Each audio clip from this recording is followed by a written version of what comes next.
గాయపడడానికి కారణమయ్యాడు ఆ private travels driver. కానీ ఆ బస్సును కనీసం ఆపలేదు.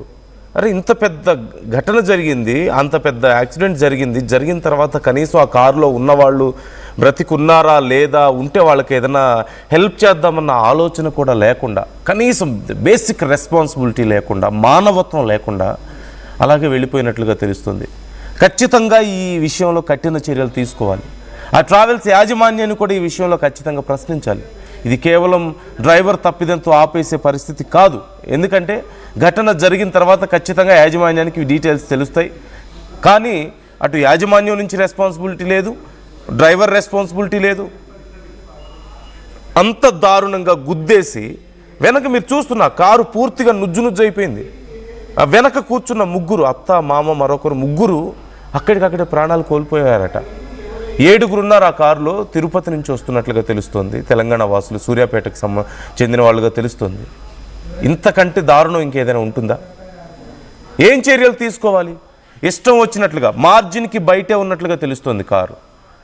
లాంగ్ జర్నీ చేసి వస్తున్నారు, తిరుపతి వెళ్ళొస్తున్నారు, నిద్రమత్తుగా ఉంది, చలి, అందులోనూ మార్నింగ్ టైము, చాలా మంచు ఎక్కువగా ఉంది, నిద్రమత్తుగా ఉండడంతో కారుని పక్కన ఆపితే డైరెక్ట్గా వచ్చి గుద్దేసినట్లుగా తెలుస్తుంది. మార్జిన్ బయట ఉన్న కారుని గుద్దాడంటే ఎంత రెక్లెస్గా ఆ బస్ని డ్రైవ్ చేస్తున్నాడు అనేది మనకు అర్థమవుతుంది. రెండవది, అతి ముఖ్యమైనది, ఒకవేళ అనుకోకుండా ఏదైనా ఘటన జరిగినప్పటికీ కనీసం ఆగాలి కదా. ఆ కారులో ఉంది కూడా మనుషులే కదా, ఆ కుటుంబాలే కదా. వాళ్ళు ముగ్గురు అక్కడికక్కడ ఆ కారులో నుజ్జు అయిపోయి ప్రాణాలు కోల్పోతే, మిగతా 4 తీవ్ర గాయాల పాలై కనీసం కారులోంచి బయటకు దిగలేని పరిస్థితి ఉంటే సైలెంట్గా బస్సుని అక్కడి నుంచి తీసుకొని వెళ్ళిపోవడమా? ఇంతకంటే దుర్మార్గం ఇంకేదైనా ఉంటుందా? ఏం చర్యలు తీసుకోవాలి వీళ్ళ మీద?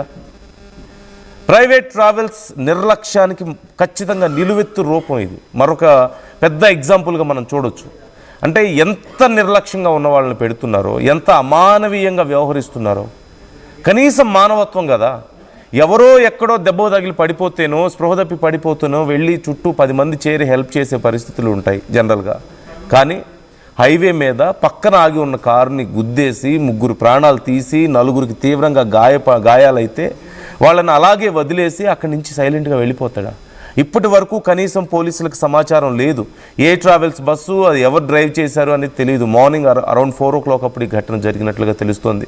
ఖచ్చితంగా ఆ డ్రైవర్ మీదే కాదు, ఆ యాజమాన్యం మీద కూడా చర్యలు తీసుకోవాలి.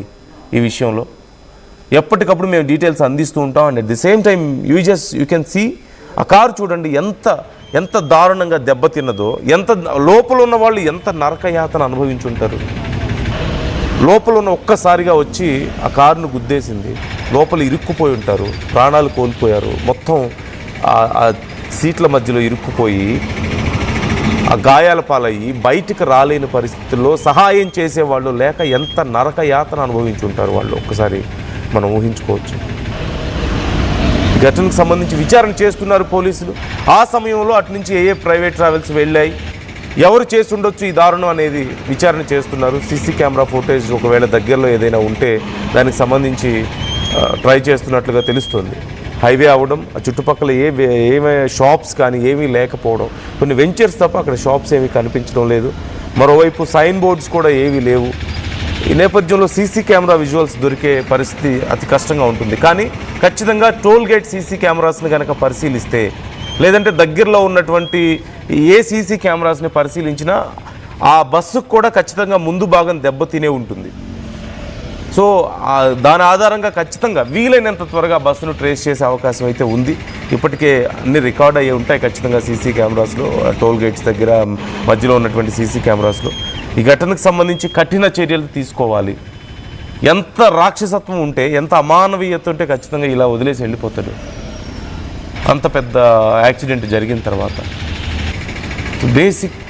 బేసిక్ సెన్స్ కదా. పాపం వాళ్ళకి ఏమైందో చూడాలి కదా.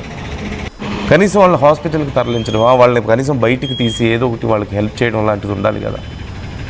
గుద్దేసి అలా వెళ్ళిపోవడమేనా? కఠిన చర్యలు తీసుకోవాలి ఖచ్చితంగా పోలీసులు ఈ విషయంలో. యాజమాన్యాన్ని కూడా ప్రశ్నించాలి. మీరేమనుకుంటున్నారు? ఏం చర్యలు తీసుకోవాలి? ఇంత దుర్మార్గుల మీద ఏం చర్యలు తీసుకోవాలి? గుద్దేసి వెళ్ళిపోతారా రోడ్డు పక్కన ఆగున్న కారుని? కనీసం బ్రతికున్నారో పోయారో కూడా చూసుకోరా? అంత గుద్దిన తర్వాత వాళ్ళకి ఏదన్నా కనీసం సరే ఏదో జరిగిపోయింది పొరపాటున వాళ్ళకి క్షమాపణ చెప్పి వాళ్ళకి ఏదైనా కాంపన్సేషన్ ఇచ్చి అట్లీస్ట్ అది మానవత్వం కదా. మనిషి అన్న వాళ్ళు ఎవరైనా అలాగే చేస్తారు కదా. అలా చేయకుండా అలా ఎలా వెళ్ళిపోతారు? అంత నిర్లక్ష్యమా? ఈ అంశానికి సంబంధించి మీ అభిప్రాయాలు ఎలా ఉన్నాయి? ఒక్కసారి నేను అక్కడ ఉన్న ఘటనకు సంబంధించి ఆ విజువల్స్ని నేను ఇంకొంచెం క్లియర్గా మీకు చూపిస్తాను. అక్కడ ఉన్న సిచ్యువేషన్ మీకు అర్థమవుతుంది.